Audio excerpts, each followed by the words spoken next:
शशिकांत शिंदेजी आपल्या सोबत आहेत। शशिकांतजी, माझा आवाज तुमच्यापर्यंत पोहोचतोय?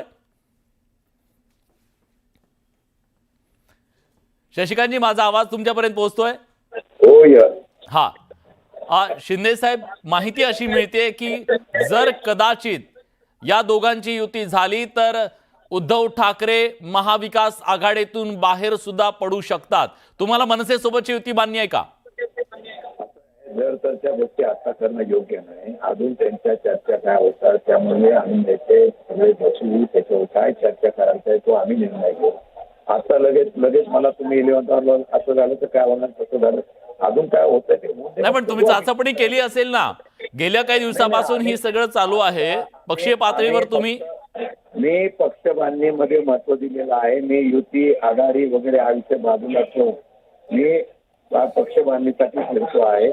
मला वाटतं की ज्यावेळेला अशा काही घटना घडतील त्यावेळेला जर तर ती चर्चा करण्यापेक्षा ज्यावेळेला घटना घडतील त्यावेळेला आम्ही बघू, त्यावेळेला काय चर्चा करायची, काय निर्णय घ्यायचा, किंवा पक्ष श्रेष्ठी आहेत, आदरणीय साहेब आहेत, त्यांच्याशी चर्चा करून मग निर्णय घेतले। कालच्या उपराष्ट्रपती पदाच्या निवडणुकीमध्ये महाविकास आघाडीला सुरुंग लागला का सर? आम्हाला वाटत नाही। आता जर त्यांना कुठली माहिती पडली असेल तर त्यांनी सांगावी। मला वाटत नाही सुरुंग लागलेला। आमच्या पक्षाचे खासदार तर ठामपणे आहेत, पवारसाहेबांवर विश्वास ठेवून आहे, सुप्रियाचा विश्वास ठेवून आहे, एक वाक्यता आहे, त्यामुळे आम्हाला सुरुंग लागला असं मला वाटत नाही। इंडिया आघाडीचे जवळपास 24 मतं तरी तिकडे गेलेले आहेत। कुणाची ती मतं असावीत, काही अंदाज आहे का तुम्हाला?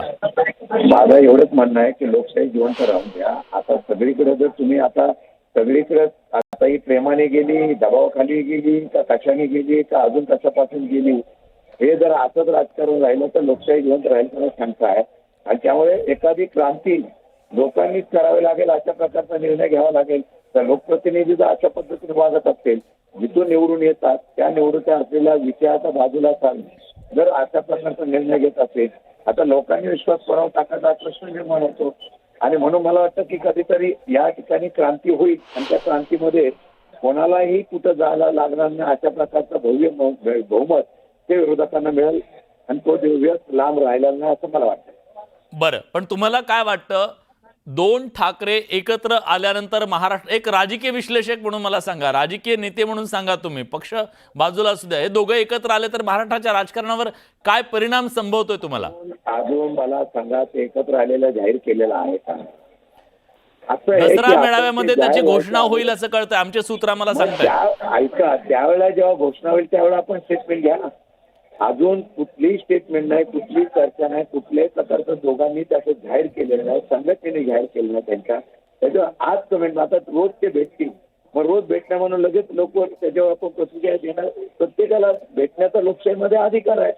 कुठली चर्चा झाली, काय चर्चा झाली मला माहित नाही, तुम्हाला माहित नाही। शशिकांतजी, कौटुंबिक भेटीच्या बद्दल कोणाला आक्षेप असण्याचा किंवा त्याच्याबद्दलचं मत व्यक्त करण्याचा काही विषय येत नाही, पण राजकीय जेव्हा दोन पक्षांमध्ये आज झालेली भेट दोन पक्षांमधली आहे, दोन पक्षाच्या वरिष्ठ नेते दुसऱ्या फळीतल्या नेत्यांची भेट आहे, याचा अर्थ तुम्हाला काहीच कल्पना नाहीये महाविकास आघाडी म्हणून?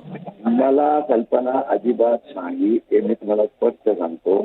आणि ज्यावेळेला अशा प्रकारचा निर्णय ते जाहीर करतील त्यावेळेला आदरणीय पवारसाहेब आम्ही बसून काय निर्णय घ्यायचा तो त्यावेळेला घेऊ। आता महाविकास आघाडी म्हणून आम्ही एकत्रपणे काम करतो, एकत्र काम करत राहतो। ठाकरेंनी उद्या बाहेर पडण्याचा निर्णय घेतला तर तुमची भूमिका काय असेल? आता देवचा प्रश्न कसा आता विचारता मला? तुम्हाला तरी मला सांगा, जर असं झालं तर काय करणार, तसं झालं तर काय करणार, असं कुठलं उत्तर असतं का?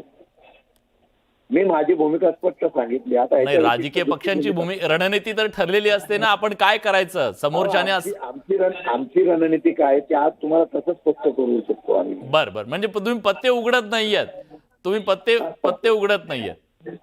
नाही, पत्ते कसे उघडायचे? राजकारणातले रणनीती कधी उघडायची नसते, ती खेळायची असते। ठीक आहे। आणि नाही, आता बरोबर तुम्ही पवार साहेबांच्या पक्षाचे प्रदेशाध्यक्ष शोभताय, म्हणजे शेवटपर्यंत कळू द्यायचं नाही काय घडतंय।